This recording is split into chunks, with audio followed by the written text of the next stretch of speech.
tui I runga, tui I raro, tui I roto, tui I waho, tui I te herenga tangata, ka rongo te pō, ka rongo te ao, ti hei mauri ora. I ngā mana, I ngā reo, I ngā haue whā, tēnā koutou. Nau mai, haere mai, ki roto I tēnei whariata āhua o tātou. Nau mai, whakatau mai, I raro I te maru o Maunga Tere. E tū mai rā. Nau mai, whakatau mai I te taha o te awa o Tākaro. E rere ana ki te tai o Mahanui. Nau mai, whakatau mai, I roto I te rohi o Ngaitahu o Ngaituahuriri, ki te mana whenua o tēnei wahi, tēnā koutou, tēnā koutou, tēnā koutou. Kia Catherine, tēnā koe. Nau mai, haere mai koe ki Wainganui I a mātou, o Tuia Pito Ora, tēnā koe. Ki ngā hoa, ki ngā manuhiri, ki ngā kai tautoko o tēnei kaupapa hoki, tēnā koutou. Ka haere mai tātou, ki te kōrero, ki te tautoko, ki te whakarongo hoki, ki te kōrero o Catherine. Nō reira, tēnā koutou, tēnā koutou, tēnā koutou katoa. Afternoon. It means afternoon. Well, all I was doing there was just acknowledging where we are in our environment, acknowledging why we're here to listen to Catherine this afternoon, and to welcome her to this place, and to just thank supporters, in particular Streetscape, who've made this all possible. So, Catherine. Catherine's been busy over the last 4 or 5 days travelling the length of the country. I think this is your 4th presentation. So Catherine's a Paris-based landscape architect with her own practice. She's known for producing environmentally and socially responsible work. And her team last year won the Land Easing International Landscape Award for top office. So the citation for that, I'll read to you. Catherine Mosbach is an outstanding and talented creative force who pushes the profession beyond excellence, revealing hidden layers of designing and also thinking about landscape. The result is a portfolio of unique and strong conceptual works. They remind us that there will always be infinite opportunities to find and express an original personal vocation while practicing environmentally and socially responsible work. Catherine's work also, her work includes the Louvre Museum, Botanic Gardens in Bordeaux, and the Gateway Park in Taiwan.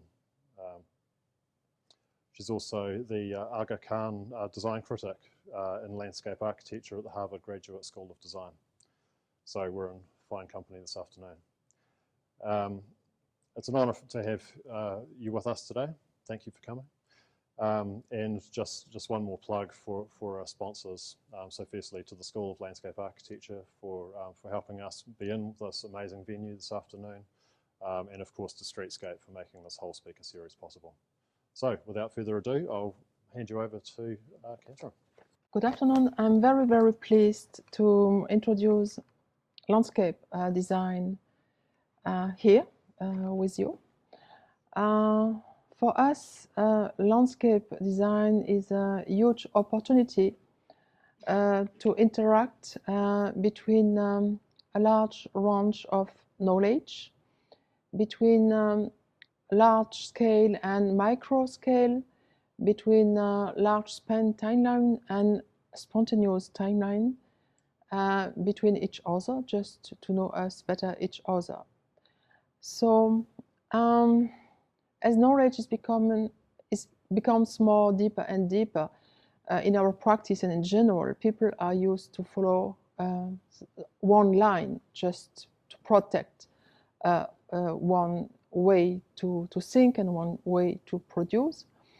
And landscape is really another way to invited, braving in a large sense of design and thinking and producing. I will begin the presentation with three competition, losing competition. Boutique Hotel in Doha, Qatar. Campus, industrial campus in Switzerland. Gare Montparnasse in Paris, so a station in the heart of a historical city. And then three build-up project, botanical garden, a facility, 6 hectares in the urban development hectares.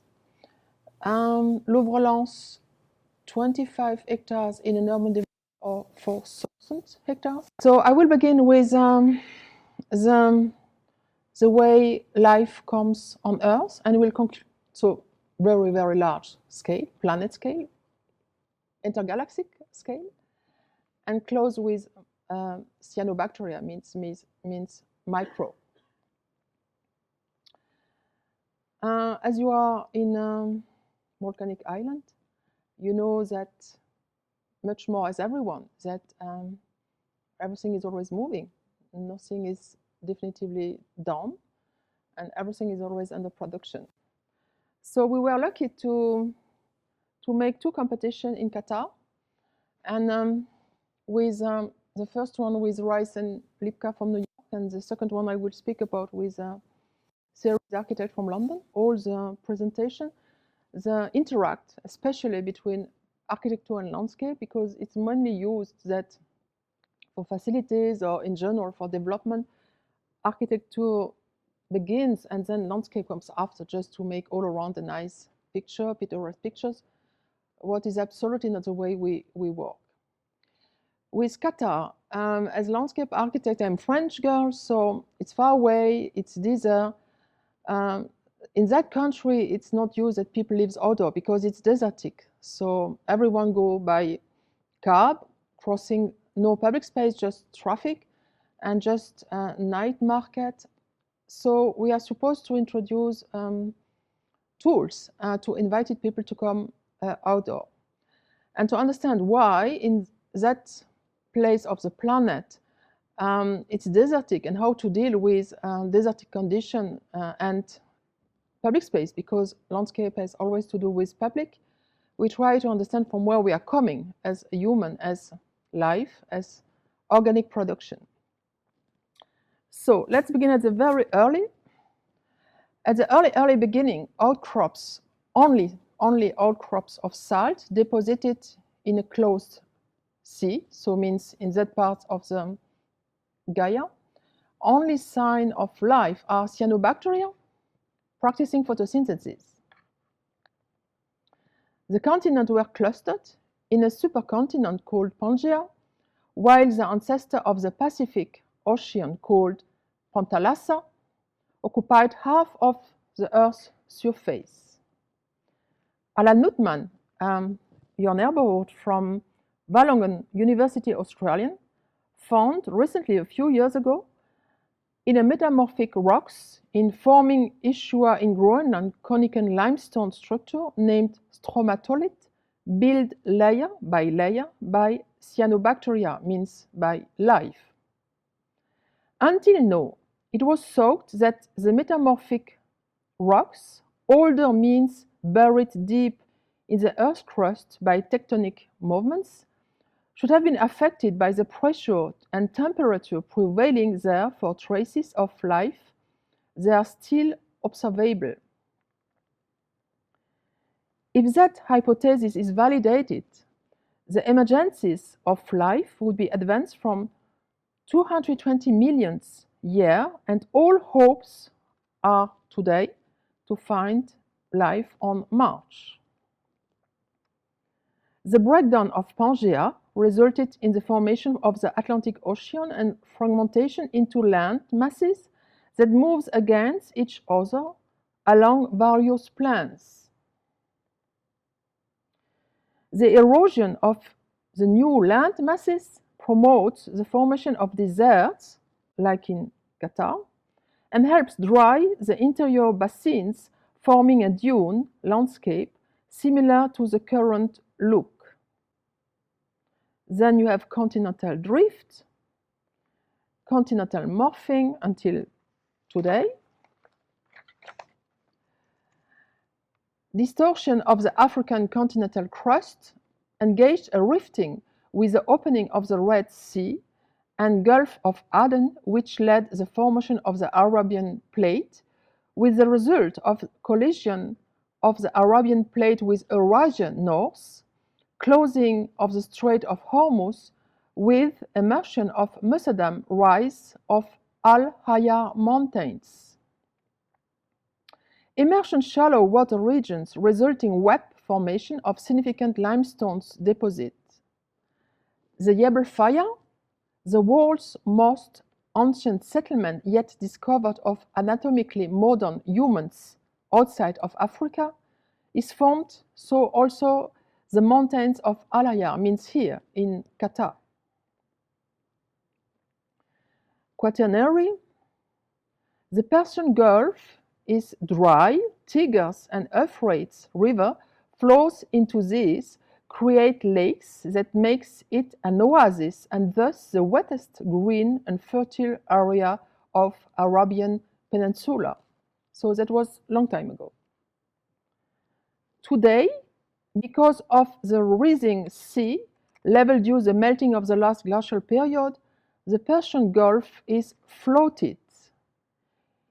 It reshapes the landscape of dunes, dry sand without organic life, result of the accumulation of sand from erosion of rocks deposited on the Persian Gulf before being floated. So for us as landscape, it's very, very important to introduce the large span timeline and the large scale, because it helps us to take distance and to understand the way we can engage a dialogue or a strategy. A landscape strategy means a life strategy on diverse climatic conditions, and here in subtropical desert. Doha, the capital of that place, engaged a lot of new facilities since a few years, linked to the further Jeux Olympiques football game in approx 4 years. So they, here you are in a harbor. They engaged first an international competition won by Remkulas to push away the harbor in another place and all around that shore to engage new urban development. On the second place, you see an art mile factory supposed to be transformed in an art mile. A mile factory supposed to be transformed in an art mile museum.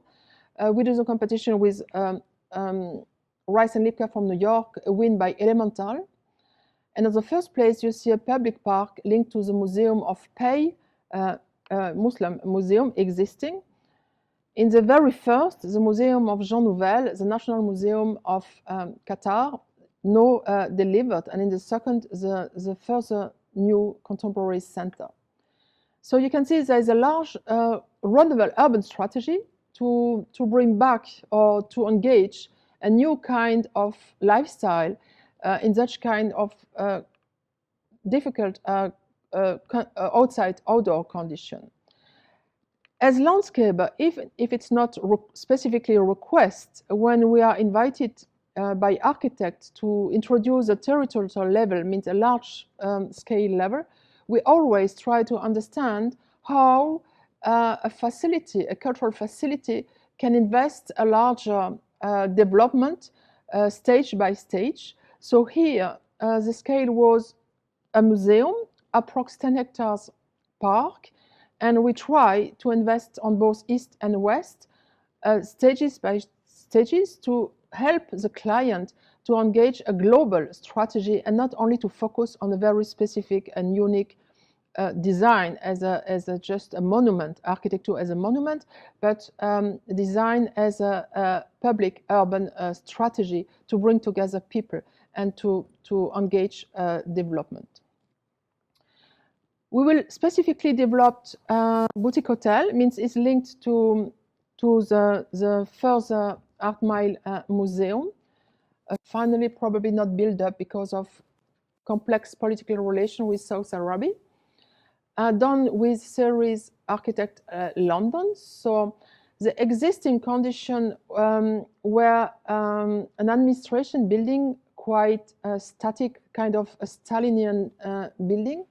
And the architect proposed to put away all facade to keep only the structure, I mean the concrete structure, to emphasize the link between inside and outside, and not to go from outside super hot, desertic, to inside super climatized. So to find transition, gradation from outside to inside, from landscape to domestic everyday life. Here, like in Art Mile, it was request a park for approx 10-15 hectares. As is a boutique hotel, they ask us parking, and we propose to put all that function underneath under the topographic folding, catching the water as much as possible to make some roots and planting available on very thin thresholds. As we're in desertic humid, and in that countries, as the economy is very positive, the tradition is to use irrigation every day, even if it's hot, sunny, and to put horticulture plants like in Europa or Occident, but they don't try to find a way to let spontaneous and self-efficient plants coming along. So we propose a way to maintain just very small paths in high level maintenance, and to let all around rough medium coming along and showing, demonstrating what can happen along without any artificial coming out with irrigation or other substratum. By sure, we propose a park and a boutique hotel to engage outdoor activities and outdoor leisure with all services linked to such kind of facility. It's not just a background. And in that case, combined with the architect's strategy, we engage on different level of the building. The ground floor, very dry plants growing along. In between, plants linked to the perfume and the domestic regular life. And on the top, plants linked to fruits, linked to the restoration on the last roof of the facilities.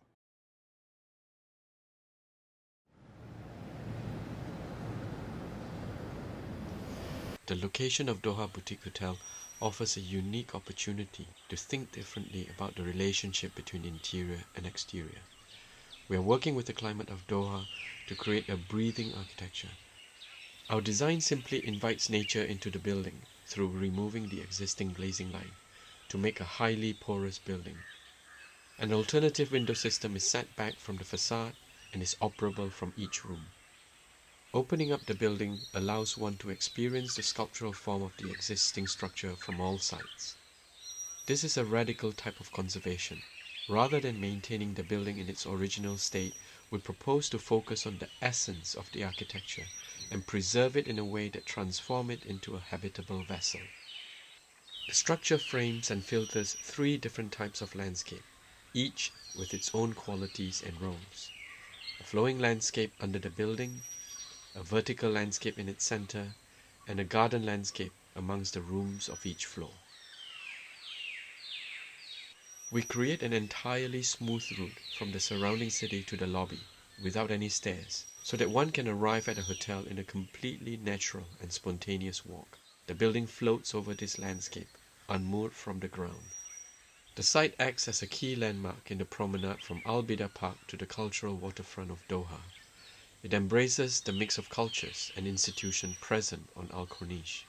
The landscape is formed from a network of flows which are manifested as smooth lawn paths and promenades which connect the main building to the many sheltered oases and facilities dotted in the landscape.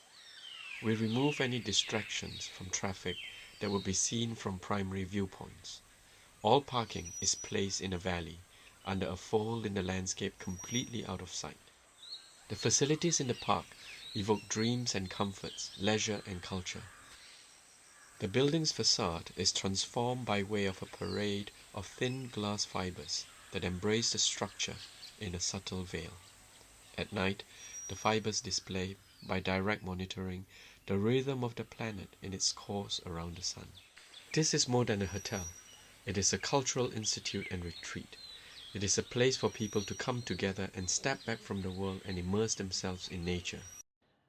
The second competition is much more kind of traditional situation, means it's Switzerland, in the Alp, industrial campus, means a university where students are supposed to learn about making prototypes, flights, planes, helicopters, or electronic. It's an existing campus with a kind of opposite as Qatar, means here we are in excess raining, and especially when it's the snow is after spring, so it becomes overfloated level. So as landscape architects, when we engage a dialogue with architect teams, we always try to understand the background condition.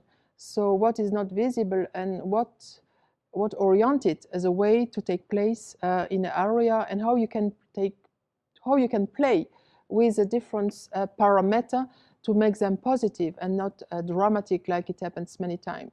So here you can see the impact of the water table and the speed of the flows at the spring going through our area where we are supposed to make a university and testing for making models and other things.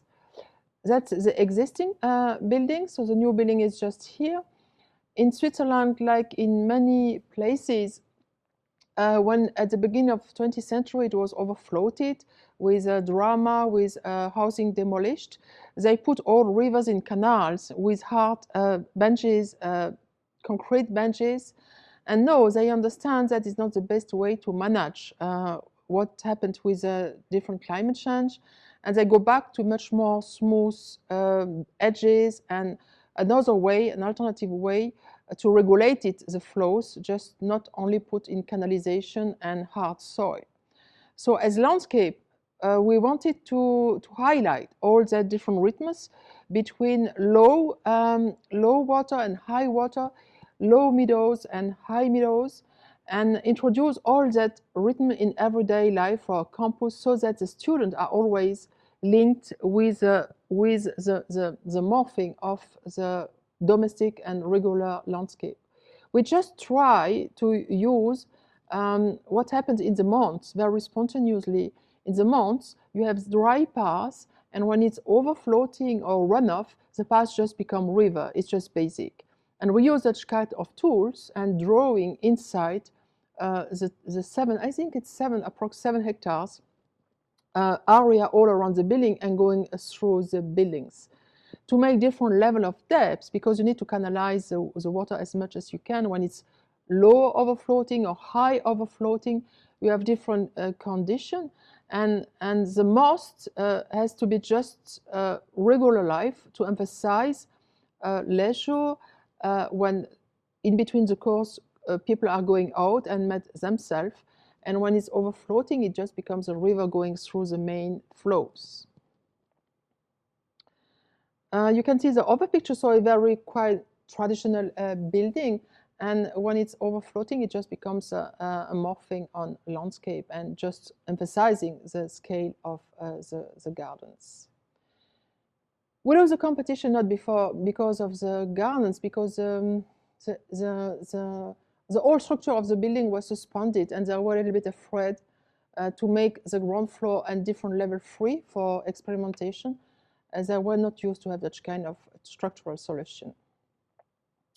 The last competition, just to show that landscape strategy has nothing to do, not only to do with the space available, you can express your translation of what you understand between a context, a brief, and the tool you play as a sensitive person, because each landscaper will propose another design strategy. We are in the city center of Paris, in front of Montparnasse station, means a very, very high dense places. So it means not enough places to take emptiness or to take rest.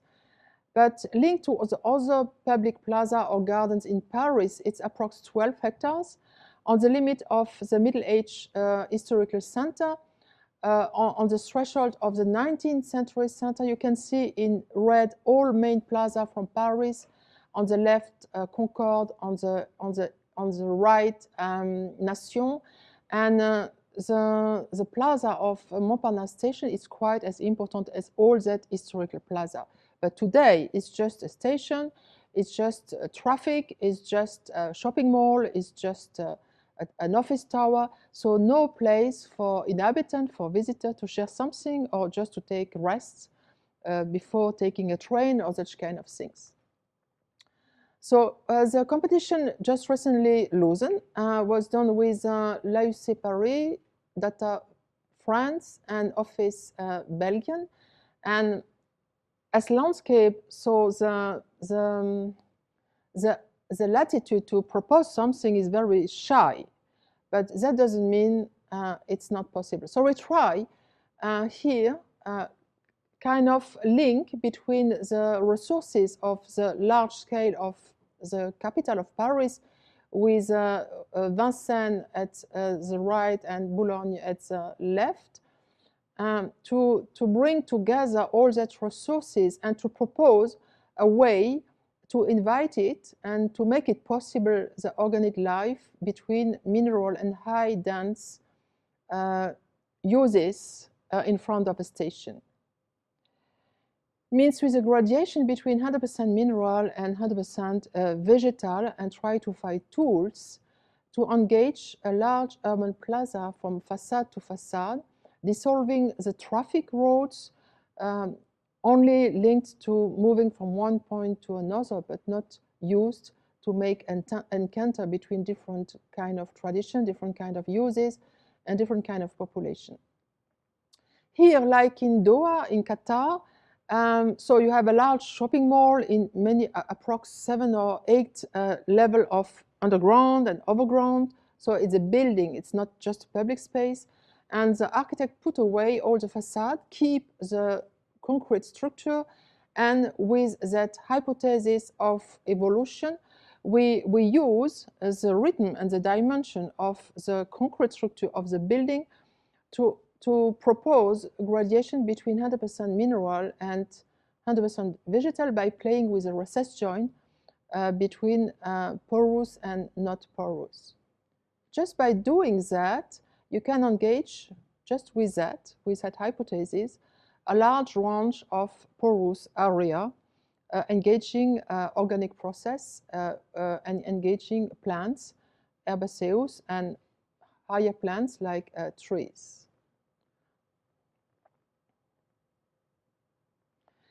Why to do this? It's not just to make a nice background or a picturesque pictures or to make a photo to say, okay, we are in front of Montparnasse.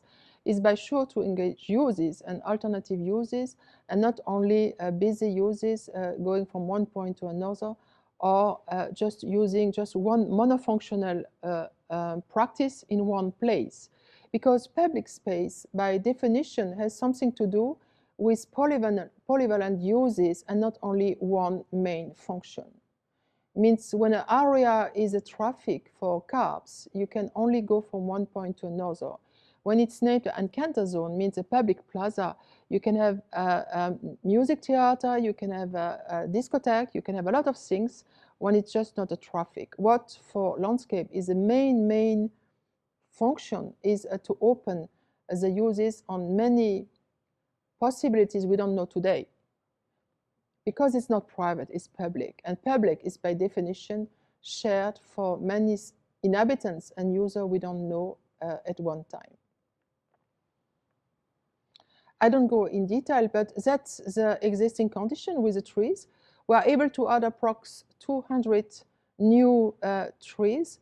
That's the existing condition for pedestrian, and that's what we expected for pedestrian, a large plaza from north to south, east to west, to share all braving, going to the station or just enjoying good life under the spring sun. You can see that even if a center of Paris, a center of the capital in a very high density uses, you can always engage alternative way to propose braving between organic and mineral, between city and environment. Let's begin with the construction. So we are in Botanical Garden of Bordeaux. It was competition win with Françoise Hélène Jourda, 1999. A very poor factory district in front of a very high level district protected by UNESCO. The hypothesis was urban development for 20 hectares, and 6 hectares botanical garden means a facility suspected to learn inhabitants and students and children to learn about ethnobotany and environmental. So the keeper asked us to represent the main environmental native places from the whole regions, means approx 11, in only 2 hectares, what is quite very ambitious and maybe rationally not exactly realistic, and to propose a field of crops representing the link between the plants, agronomy, art craft, medicine, so all the relation between the plants and the humanities. That was the early beginning, and the huge difference between the other competitor, Catherine Gustafsson and Agence Terre, is we don't want it to introduce a kind of museography level of tools to showing something in front of you and people are just observer out of the scene. We wanted to put the inhabitant and the visitor inside the landscape and not just as an observer. So we propose to show what is over, what makes the landscape possible. It means the different strata, the different substratum, with linked to the different native landscape from all Aquitaine basin. You need to understand that here we are in 100, 200 meters from the city center. And what was at the beginning just small pockets of trees and seeds and strata begins something much more efficient with the new urban development all around. And in the city center today, means 15 years later, it looks like you are on the highest point of the mountains and not in a very urban dense condition. The previous lake, basin, like you can find in main large parks, becomes a lake where people can bath when it's too hot, even if it's not, it was not expected, but they just go alone because they feel well in between all housing and nobody saying nothing because it's just what happened, and everyone is happy that the users are just invest as an inspiring place. All around you have a university here. That's the ethnobotany garden.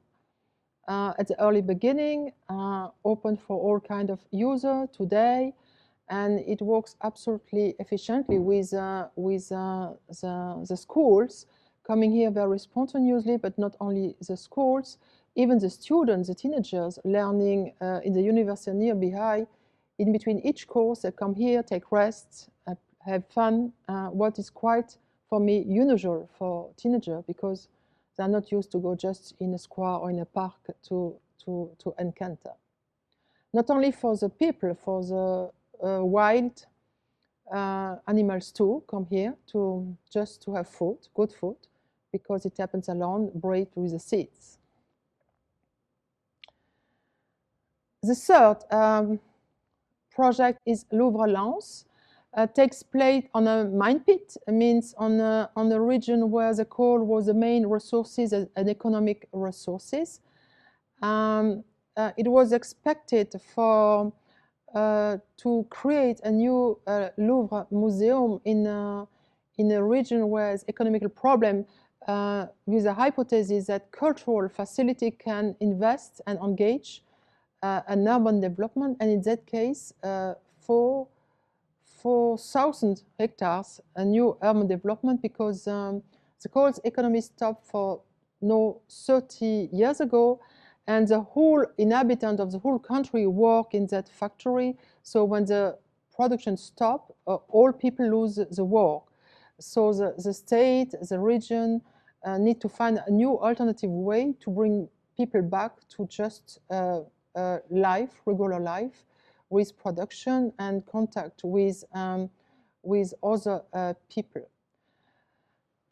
Before the competition for architecture and landscape, there is a competition of a city, like for Jeux Olympiques.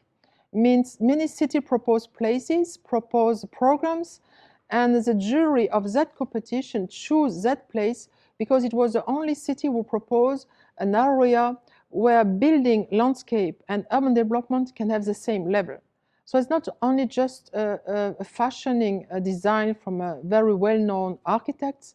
It's much more a process engaged in the depths of here the city gardens with all that people without work, so that people who are not used to go to museum or to art gallery are invited to have a contact with other people through the landscape.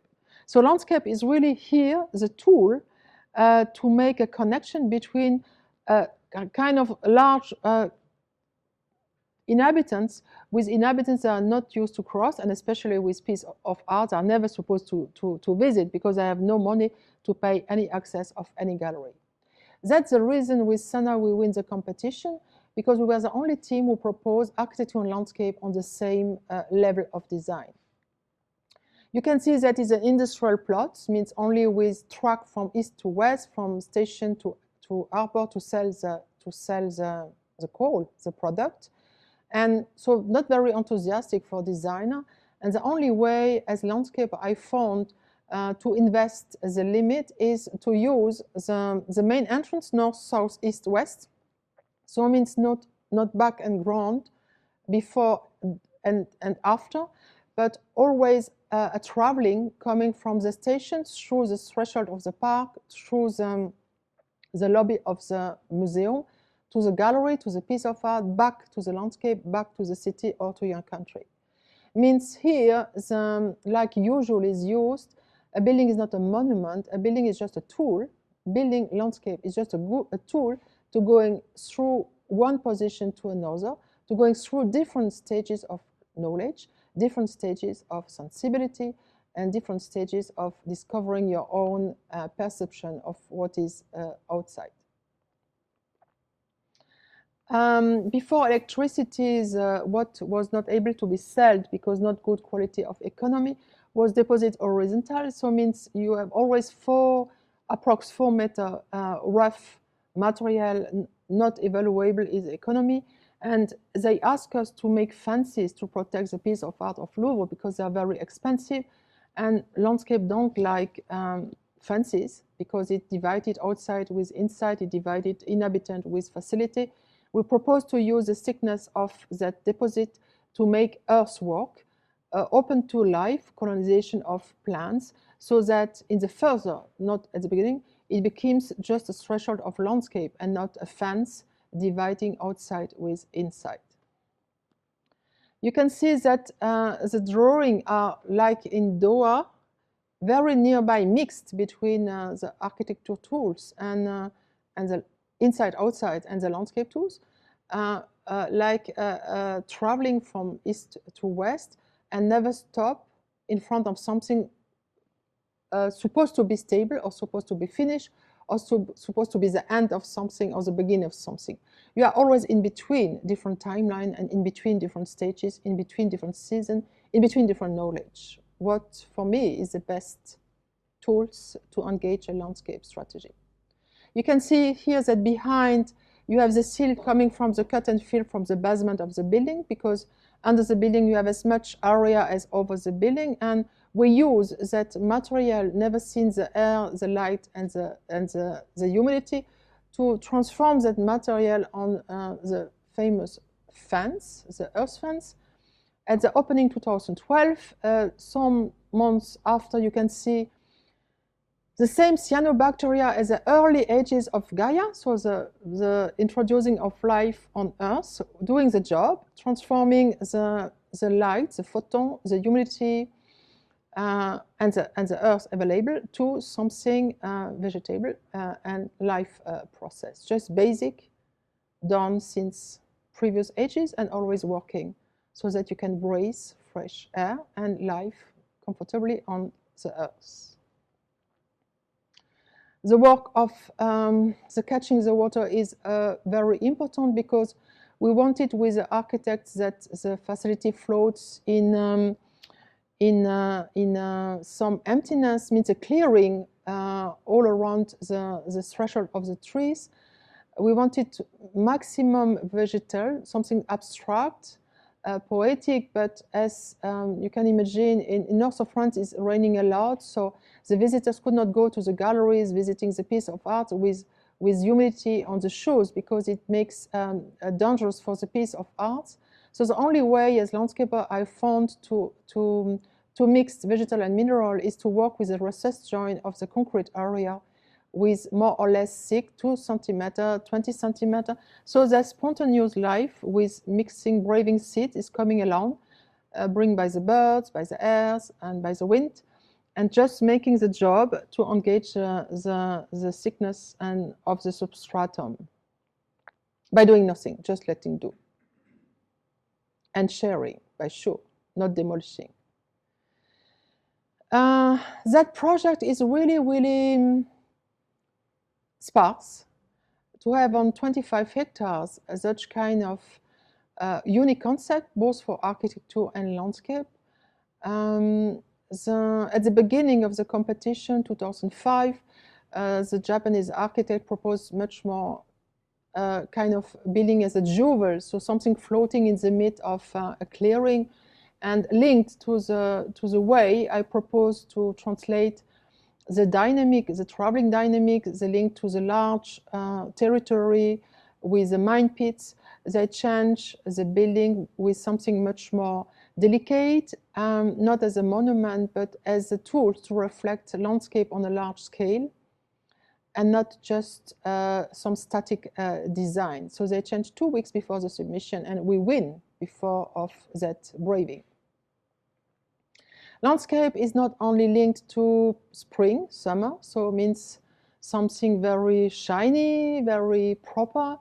It's attractive and interesting in all seasons, in all stages, even in winter, and especially here, because when it's no shiny and hard sunny, the limits are dissolved, and you can discover such kind of reflecting the threshold of the trees on the facade of the building. It means you are never on the same situation, whatever season you visit and whatever year you will be there. If you have possibility to go there, please go when it's very ugly weather because it's much more interesting.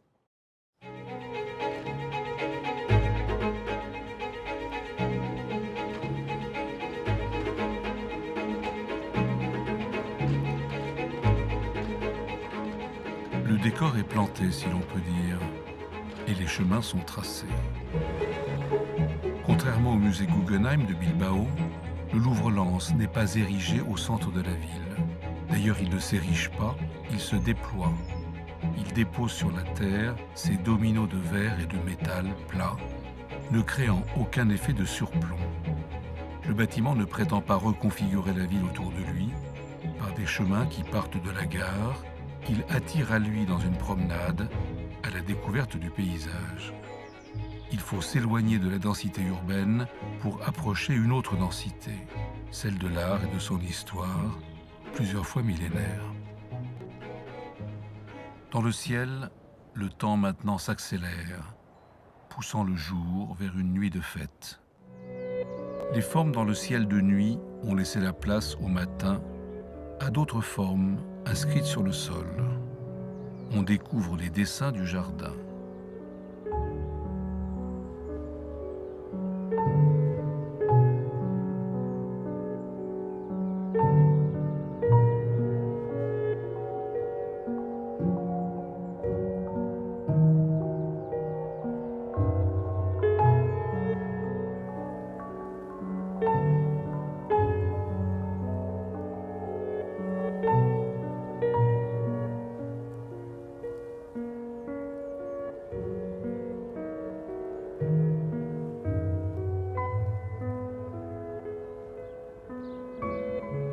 j'étais au Louvre-Lens.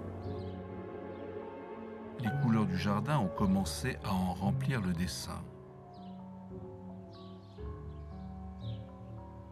C'est tout un réseau de chemins fantaisistes, irréguliers, émancipés de la géométrie comme élastiques, qui conduisent à travers le parc jusqu'au bâtiment d'une géométrie rigoureusement orthogonale.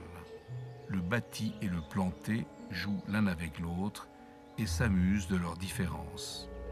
On comprend que c'est en effet en contraste avec la liberté ludique de la surface où il est posé que le bâtiment s'inscrit comme un signe pur qui, lui, obéit à la règle. Il y a le jeu, il y a la règle, l'un a besoin de l'autre, c'est la règle du jeu.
Si le bâtiment du Louvre-Lens ne prétend à aucun surplomb, c'est en le surplombant, en le survolant, que peut se contempler son implantation dans le territoire, la marque qu'il imprime sur le tissu urbain. La signature des architectes, tout imprégnée de leur culture et de leur tradition japonaise, est comme entourée, décorée par l'écriture d'une paysagiste française qui aime jouer avec l'inspiration venue de divers registres, de diverses pratiques de l'art contemporain. La tache, la coulure, la dégoulinure, le dessin aléatoire, l'anamorphose, la transgression des limites, la perversion du cadre, le labyrinthe.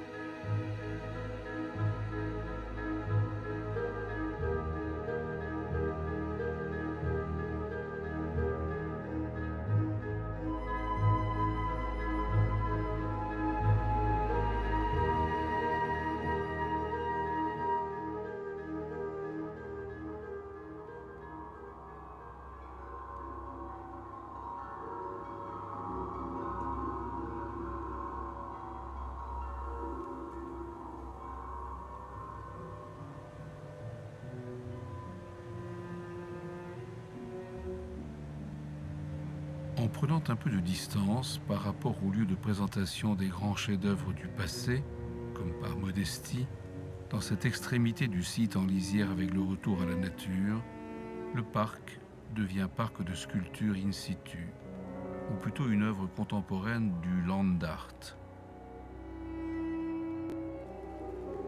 Et certains matériaux, piquets, planches, poutres et madriers, disposés au sol ou dressés vers le ciel, rappellent que dans les profondeurs du sous-sol, ils servirent à consolider les galeries de mines. L'œuvre la plus immense, la plus impensable, la plus irreprésentable, la plus émouvante, est peut-être là, au fond de la terre, à jamais invisible.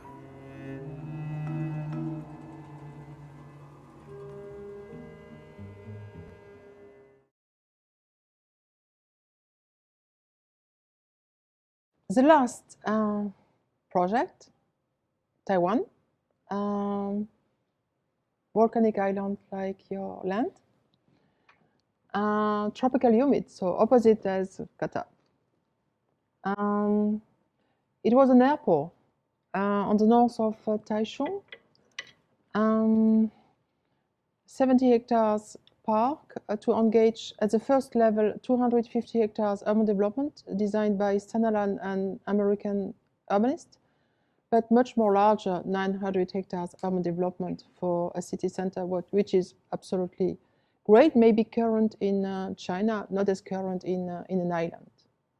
We win the competition with Philip Ram 2011, and here in opposite, or like in Qatar, people, not for the same reason, but spend their leisure and weekend in shopping mall. Public space doesn't exist because too hot, too humid. So when you go out in half an hour, you are just totally humid and you need to go home, take a shower, do something. The amount of budget here is the same as the amount of budget for Louvre-Lens. Building and park together means 70 million euro for 70 hectare parks. When we do the competition, we could not imagine to spend as much money, public money, so that people just run in shopping mall to make shopping or going to restaurant. And we're trying to find a way to keep people on place, outdoor, enjoying parks and counter areas. That was for last year, in the middle of the construction. Typhoon, overfloating, everyone needs to stop to work, everyone is stressed, a little bit when you have, I suppose, earthquakes, less dramatic as earthquakes, but they have many, not as strong as you, but it happens in Taiwan like in your land. We are on the feet of the volcano, means only pebble, no substratum, dry, really, really hard condition for life. So we try to use what is on place to transform with design and to make it just welcome and comfortable to public space in a traditional way as much as we can by just working the resources on play and transforming with design the life condition for everyone, for people, for inhabitants, for animals, for everyone. One main request by the brief, because we have a context so always different linked to the place of the planet you walk, a brief, and our own knowledge and interpretation of all together. They ask us to keep all rainwater from the whole nearby district from the 250 hectares on place. Means when it's typhoon, when it's whatever it is, the district is not yet built, but we are supposed to keep all that water on place infiltrated in the water table. Because Taiwan, like your land, they have a lot of mountains with a lot of forest, but since the abusive economy, they exploit all forests and all trees, cut all trees, so it means all rain coming from the sky is running immediately to the sea without any infiltration in the water table. So today, nobody can have a safe drink from the water table because there's no more water in the water table because everything is running directly to the sea. So they ask us to keep all rainwater to nourish the water table and to re-engage the native resources of water. What's supposed to make cut and fill on place? We have 2.5 kilometers long, approx 150 to 200 meters large. And that means when it's regular climate life, we have 70% of the park full of water. When it's exceptional event, we have 25% of the park full of water. When it's typhoon, when it happens quite often, 80% of the park is full of water. So it means in everyday life, and without stopping the activity and stopping regular domestic interaction. In addition, with the question of the raining and the typhoon, at the beginning, so no, it's just empty, it's not built up, because it takes 10, 20 years to build up a district of 250 hectares, housing, financial center, campus, university, etc. We make a simulation with the German engineer firm Transolar to see the impact of the shadows of the urban facade, the skyline, the impact of the wind linked to the urban facade, and the impact of the traffic to engage different resorts. So it means when acting shadow, wind, and we complete it with a grid of trees with large leaves to emphasize the shadows. When with the devices and the simulation, we see that we are in the best condition, we just emphasize the combination with trees and design. So when we are far away from ponds, we put trees, random trees, catching the humidity for the air and using that resort to making sports. When you're far away from the traffic, from the polluted air area, we propose to make a play lands for children and use these trees to clean the polluted air. So always put together different tools to reach just one goals by using specific soils, not reflecting, absorbing the heat, to engage uses, means public space uses, and sharing spaces for the further inhabitant.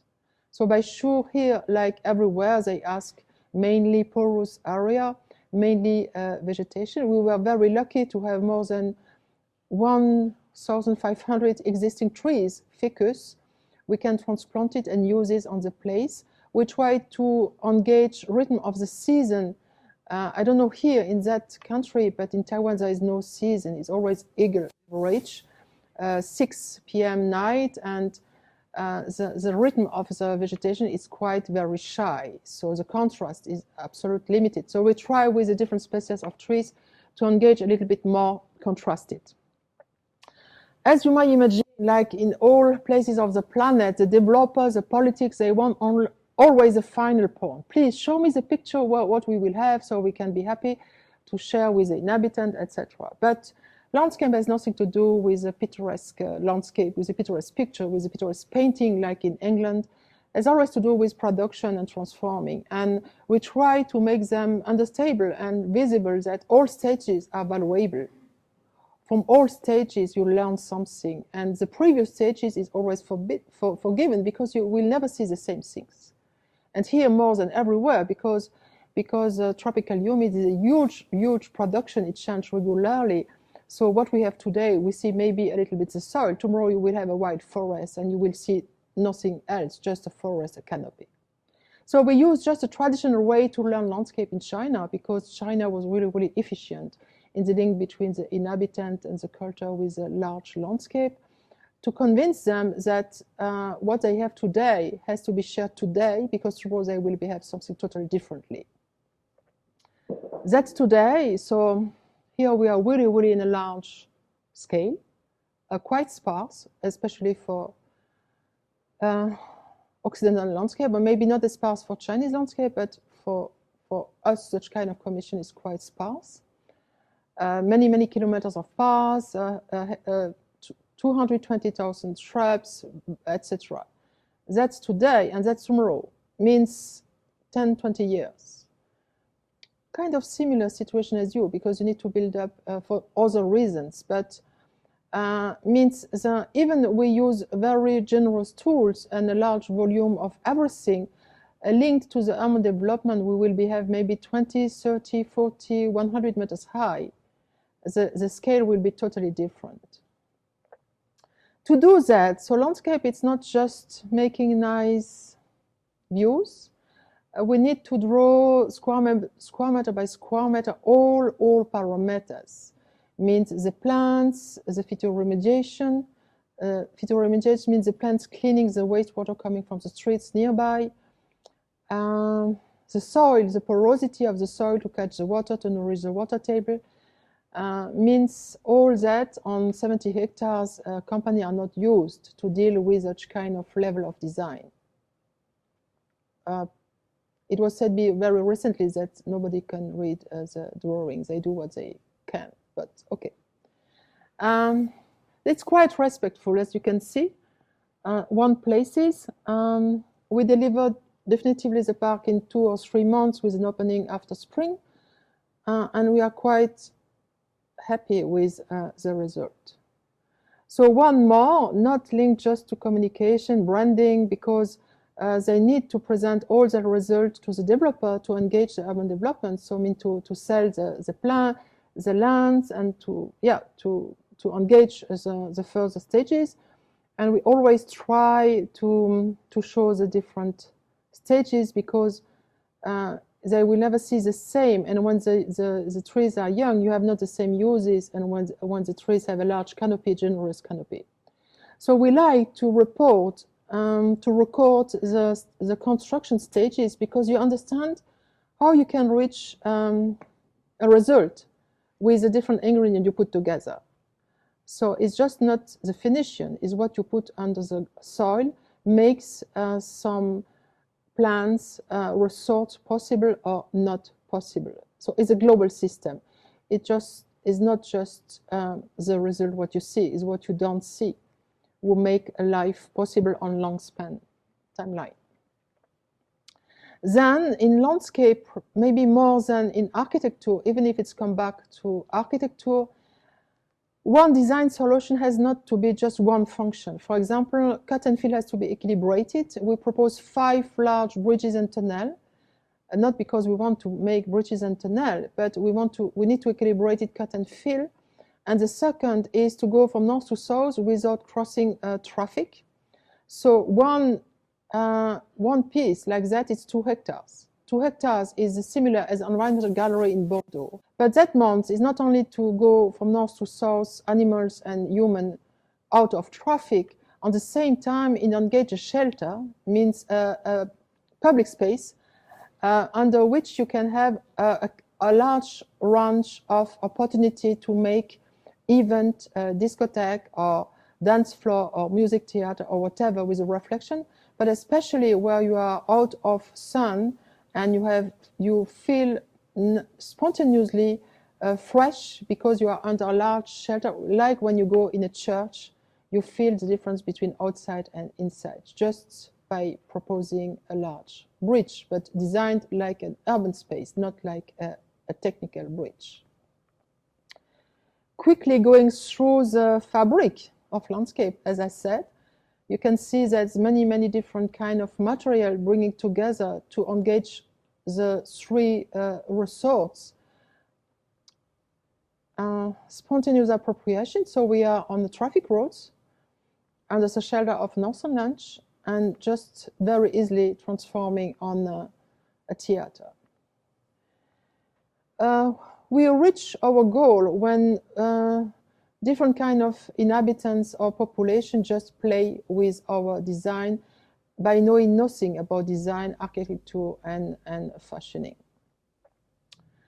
The mayor of Taichung we introduce another level of educational frame, means in Occident, I don't know here, but is used that all smart of humanity comes linked to the brain, and there are a lot of alternative way to educate children, especially one with Rudolf Steiner, German philosopher, who explains that humans are linked with 12 senses and not only with rational thinking.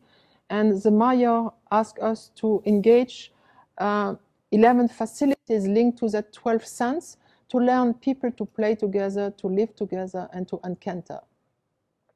So we put together that 12 sense of fields with the 3 resorts, activity lands, by proposing kind of installation fabrics linked to the speech field, the taste field, the equilibrium field, thinking field, etc., vision field, given, explained by Rudolf Steiner. You can see at the head of the park the speech field in front of a photovoltaic field, the hearing field, just sample. Equilibrium field, like in many parks, you have facilities, movement field, ego fields. It's quite 10 meters high, so here it looks like, it's over a large canopy like eucalyptus or a ficus. And then the everyday life with touch field, warmth field, smell field, light field, etc.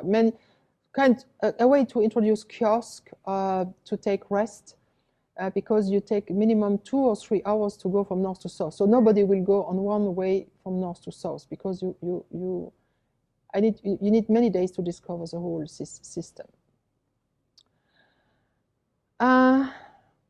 We propose 1 hectare photovoltaic fields it was requested to, on north and south, to put 450 parking plots. In general, when a client asks parking plots, they don't care about the quality of the space. And by sure, spending time to design parking plots is not the best pleasure. So we try to mix the question about energy, equilibrated resources with photovoltaic fields, with cut and fill, and with landscape. And nobody was expected to find such powerful place, but it's much more as a parking. It's a really, really interesting place, intermingling energy, parking, and offices for the maintenance center. For example, that today on the north, you see the field of photovoltaic. On the right, you have the movement. And today, in between is a conventional center under construction. Means the shot you have today, you will never have tomorrow, because it's ongoing. It's always production, and the scale will change radically. Northern launch at the end, so 1 bridge, 2 hectares. You can see the size of the ficus, the sport land. Again, the sport land, the phytoremediation, all the capacity of the urban development on the right. Pavilion to welcome association, pedagogic, educational, yoga for inhabitants. Visitor center. 1 topographic beds through a sport path. And I just come from Taiwan. They use, by doing the construction of a conventional center, they need to pump the water table, and they put all the water in our system. So our system was suspected to manage the rainwater, but not the full-time water table from construction from the whole district. So they're a little bit upset with us, because we are suspected to know all kind of technical questions to resolve the whole district. It's not exactly like that. So I said, okay, I'm super happy to have that, because it's what we should have in regular when the district is built up. But the thing is, the plants are not adapted to a full water, because we don't put humidity spaces. We just put spaces capable to filtration the water in 1-2 days, but not full water like a sea. But I am really, really happy to see that. So you see the capacity of morphing of the event for landscape, for everyday life. That will be regular life when all the city is built up. Sportland, the northern lunch, I said, capacity of transforming of discotheque. Restroom, when we are really lucky, we have very nice sunsets. Under the knees, the shelter, and over, so what should be only a traffic line.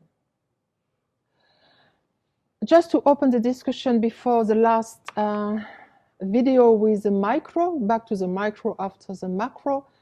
Landscape for us cannot be just reduced on one main concept. What is often the case when you make communication, or when once one designer want to win a competition, it's always limited with 1 main or 2 main subject. And in that case, for us, landscape is a large body, and is interaction between many, many layers, and not only 1 or 2 layers. In our case, in Taiwan, is lithosphere design, atmosphere design, hydrosphere design, because we need to deal with water, biosphere, because we use all phytoremediation and plants' capacity to clean the earth and to clean the water.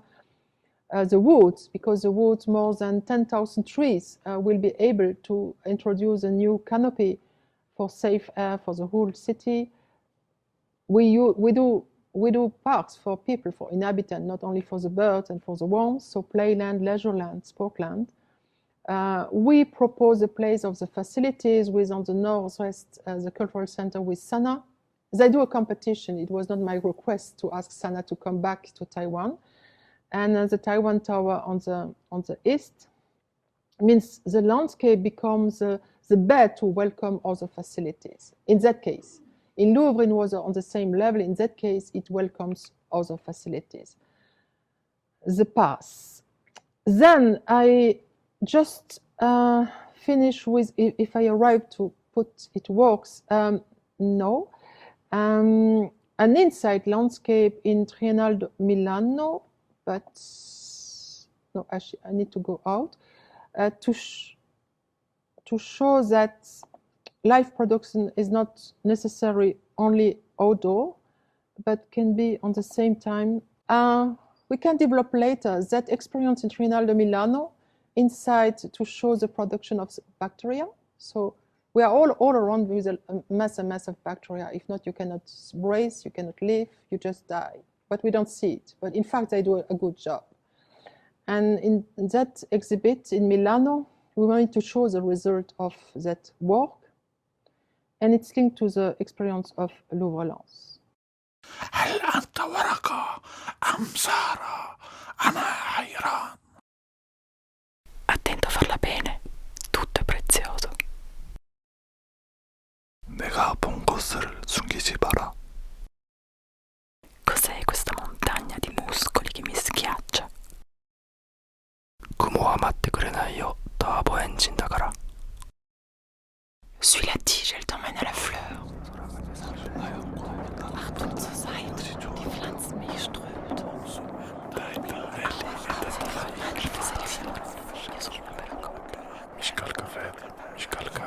Accroche-toi à ma branche, je te hisse. Hurle pas fort, je suis perdu. Tu respires, festal.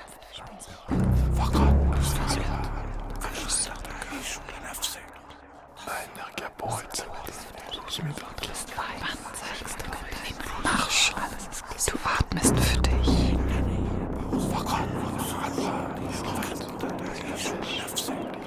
Aua, meine Wurzel. Tu me casses mes aiguilles, respire.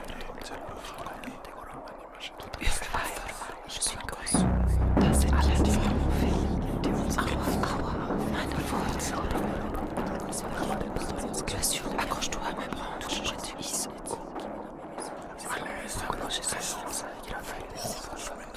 Wann sagst du mir deine Lieferzeit? Spostati da lì. 잘될 것임을 확신을 보내라. 모든 것은 네 자신이 있을 수 있도록. Meine Wurzeln. Folge dem Zwerg. Erbringes Konzept der Region. Schick das Werk. Beim Arbeiten zuhören können. Missouri.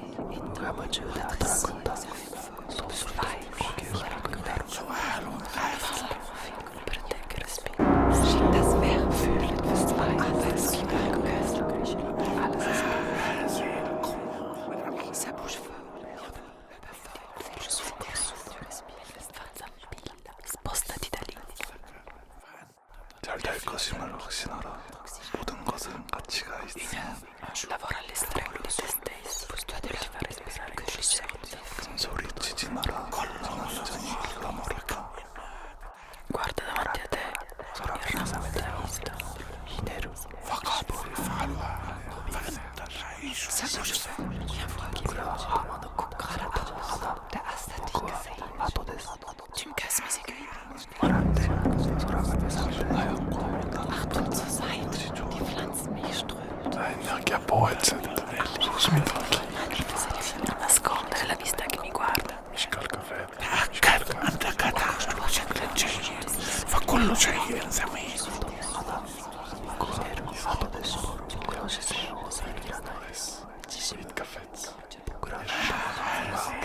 Entrefile du désir. Tu me casses mes aiguilles. Attento a farla bene. Prends soin de mes feuilles. Folge dem Zwerg. Erbringes Konzept der Region. Schick das Werk. Beim Arbeiten zuhören können. Missouri.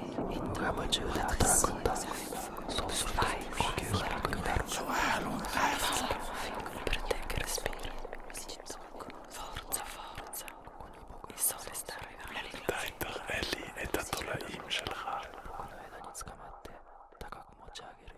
Sorridi, il cielo si sveglia.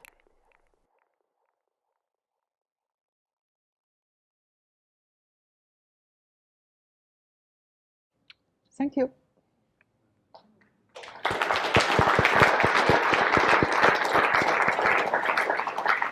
That was amazing. And kia ora koutou, everyone.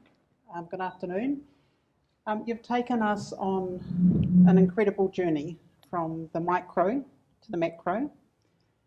from bacteria through to the cosmos, perhaps. So just to sort of open the discussion out a little bit and think about some other aspects of your work, and firstly just to explore some of those things initially, and then I'll open it out to the floor. I'll bring the microphone over to you if you have any questions.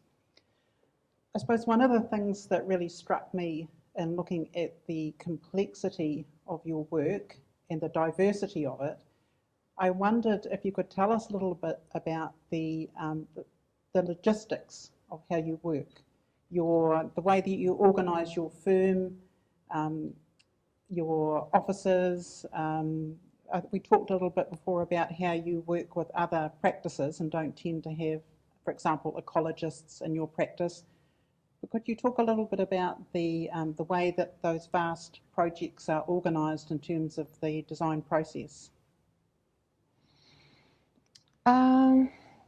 Very basically, pragmatically. So means there is no specific method. Maybe I am trained differently because, as I explained many times, when I come out from Versailles long time ago, landscape was not as usual. It was just a few practices and maybe 4 or 5 companies in France and no salary. So when you are a young student, you come out from should be high school, so you should be comfortable for a job, but it was no job and no comfort. So because no salary, and we need to build up on our own our practices, just because like that, and it was no other way to evolve.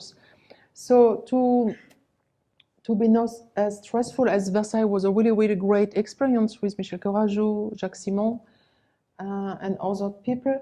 We create the magazine Paysagiste just to survive.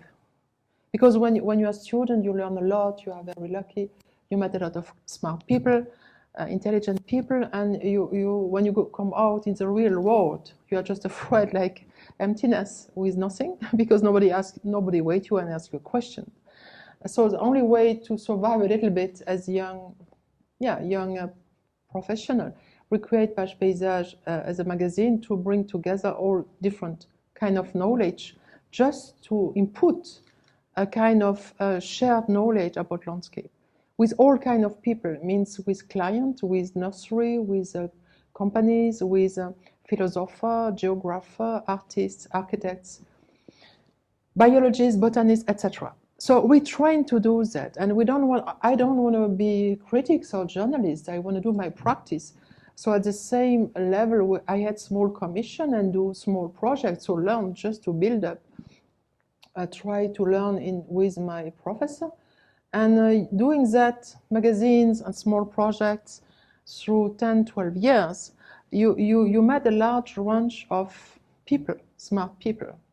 And it's okay. So you are happy to meet such kind of people, to make interview, to make text, article, presentation, layout, and you learn a lot. So it comes very, spontaneously. So we are not a large firm. We are a small firm. Then we are lucky because of Page Paysage. So we get a lot of connections, so network linked to a large kind of people, professional. And they give us commissions, and we win competition. And as when you met a lot of very exigent people, intellectual people, you need to be exigent. You cannot be less as what the people you met. So we learn by meeting the people and making that speaking, just simply. And then step by step you go forward. And then we were very lucky to get competition with cultural facility, because it's more easy to make experimentation with cultural facilities than with just simple public space. So the botanical garden and the archaeological park of Solutré means something as an historical archaeology, means you need to respect the different strata, the history, etc. Give us a large visibility of an alternative way to do landscape, and not only to do result, but to show the process, and not only to show the final step, because no final step. Then in between, I do École et hautes études en sciences sociales, meeting Georges Duboman, historian, because you learn by doing. You cannot just say, okay, I know because I am smart. You learn by experimentation. And when you met such kind of people, philosopher, critics of art, historian, you learn to have the same level of exigence. Because, because you understand. That is not just because you like or you don't like, because it's fashioning or it's not fashioning, because it's branding or not branding. You need to be rigorous as a scientific. And my background is biology, physics, chemistry, so I have a huge respect of knowledge. So it's not because we make designs that we need to be just fancy or just nice, or it's not. We have a function in a public room, in a public frame, and our work is very important to make the different tradition move in alternative way and not just repeating style, because when you repeat, it's the time you repeat is old-fashioned, because we work for 20, 30, 40 years later, not for us. We work for further generations, so we need to be always before everyone, so that what we propose should be universal and not should be linked to a period, an historical period. Should be something linked to the resources and the sensibility of the humanities, what is quite universal. Even you are in Taiwan, Japan, or Korean, or France, or wherever you are, resources, bracing is universal. And that, for me, is a very huge power of landscape. What not necessary architecture have, because architecture is just a shelter. It's not a bad shelter, but it's a shelter. So now architecture becomes a little bit more because we smart architecture, etc. But so that roof will always be the same roof. Tomorrow, today, winter, summer, the same. Landscape is never the same. And that's really a very, very nice playground to know, to learn, to evolve, to make new on canvas. So no, when I have a commission in Taiwan or a commission in Sweden or in South Korea, I just ask questions and search, and I found. Oh, when you ask question, you found. So the cyanobacteria from Australia we found on internet. Nobody asked us to search. We just need to understand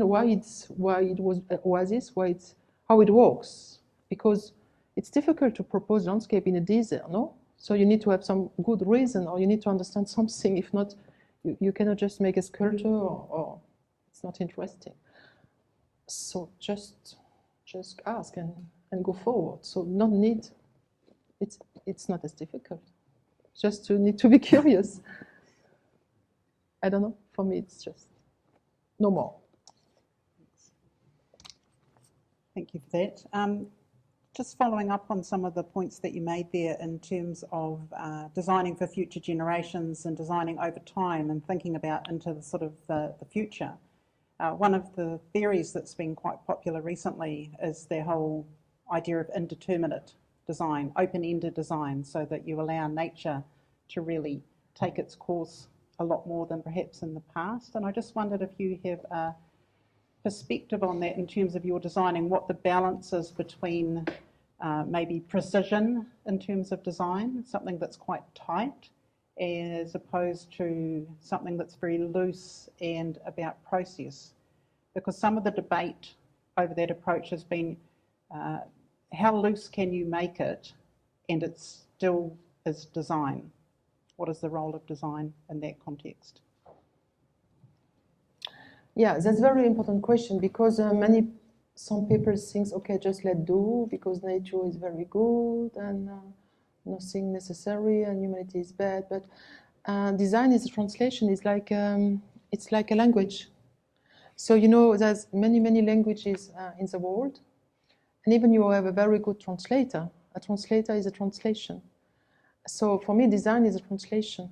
But if you don't do translation, humanity doesn't exist. So we are just an animal.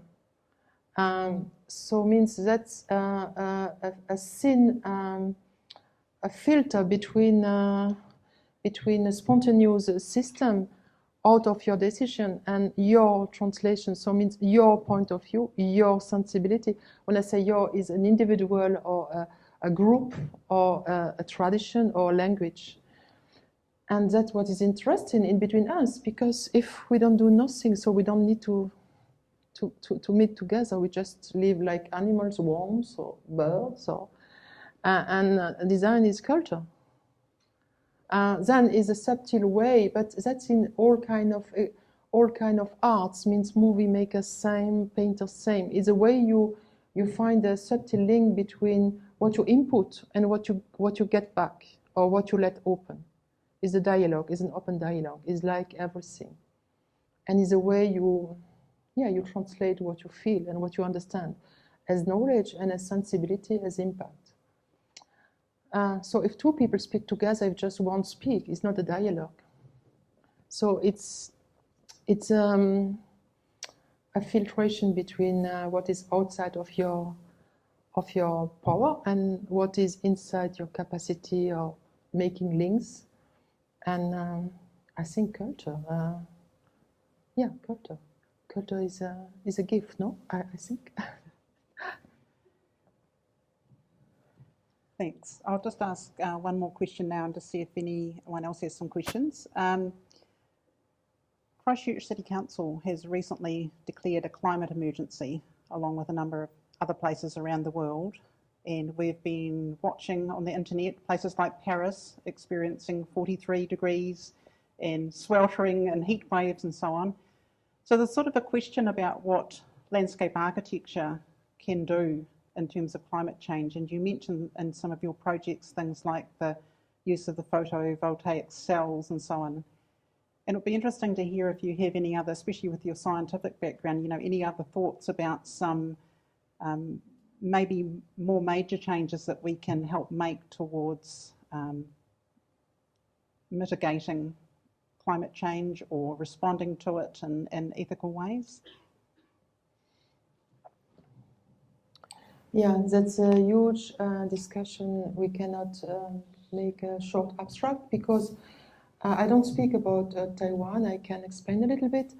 When we win the competition with Philip Raum, we win the competition with both dialectic, means both using native resources, all kind of native resources and devices. Means the both dialectic lithosphere design and atmosphere design was supposed to bridge together high technology with native resources.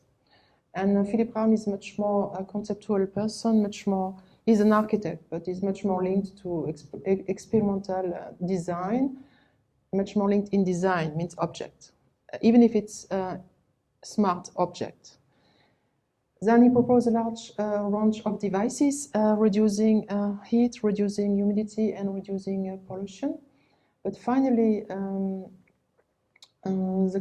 all that was combined with all other strategy of lithosphere design. But finally, the client suspected that the result of the design, even if it's a pedagogic way to show that it's many ways to combine technology with spontaneous resources, means native resources, plants, air, reflecting, etc., they don't feel enough efficient because a furniture is just a furniture and it just speaks to a few people. It doesn't address a large result on masses. So they feel it's too much, even if it's pedagogic to brave high technology, smart design with a spontaneous design, they cancel all the devices because for them it was much more efficient to ask 1 hectare photovoltaic fields to make all electricity balanced. So I am very comfortable to combine high technology, means smart intelligence, artificial intelligence with other. But for me, the most important is not only to use, to play with tools, is as landscape, as my own philosophy, the most important is the behavior of people. So means today, people, maybe it looks like I'm very pessimistic, I'm not, but people are not, that's the reason of my proposal, interact. People are not used to play together, to work together. They all work alone and following their own line, their own subject and perspective not playing time together. What is the worst situation? And about the climate change is the behavior of people with the subject. It's not only the tools, it's the behavior. When the behavior change, everything can change. And that is another subject, much more difficult to manage because it's humans. Humans are much more difficult to manage as devices. Devices is really easy to control. Human is very difficult.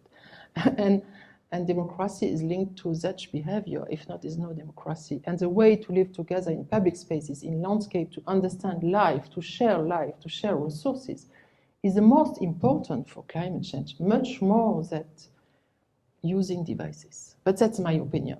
It's a very contrasted opinion, and for politics, it's more difficult to explain. It's much more easy to say, okay, we planted 2,000 trees instead of 200 in Montparnasse, what's just not possible, just to make storytelling.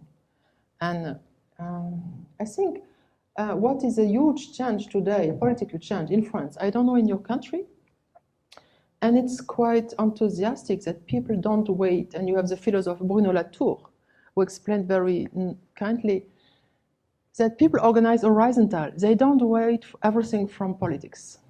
They organize horizontal. For example, in Paris is a very dense city, is not a land city like you in your island, and people organize their own market. And they take free time on their own to nobody go anymore to the shopping mall. They organize directly the link between farmer and their own needs as a family.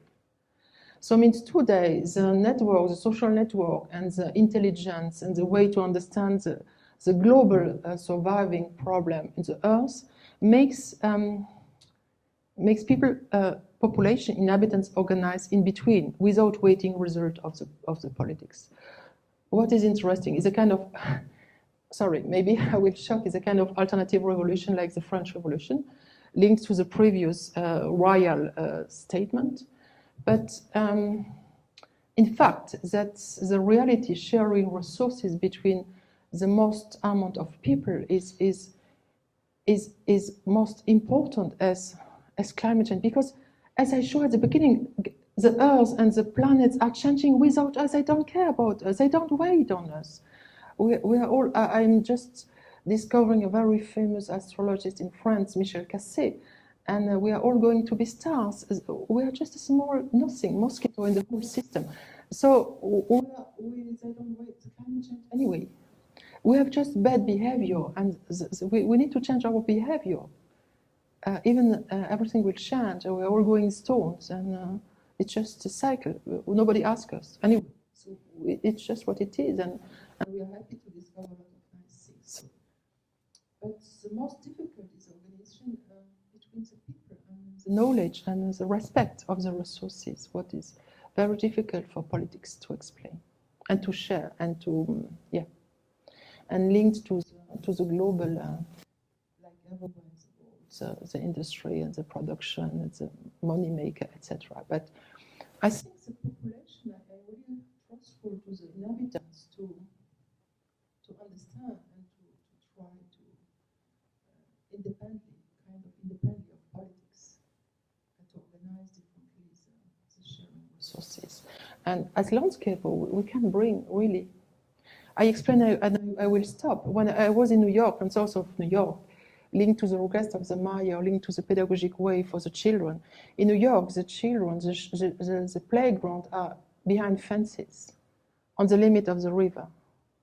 So, and the parents are outside the fences, and the children are playing inside the fences.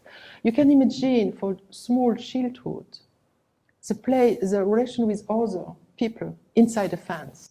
How can it be adult? How can they build up the link between what they don't know? It's not possible. Just become stupid.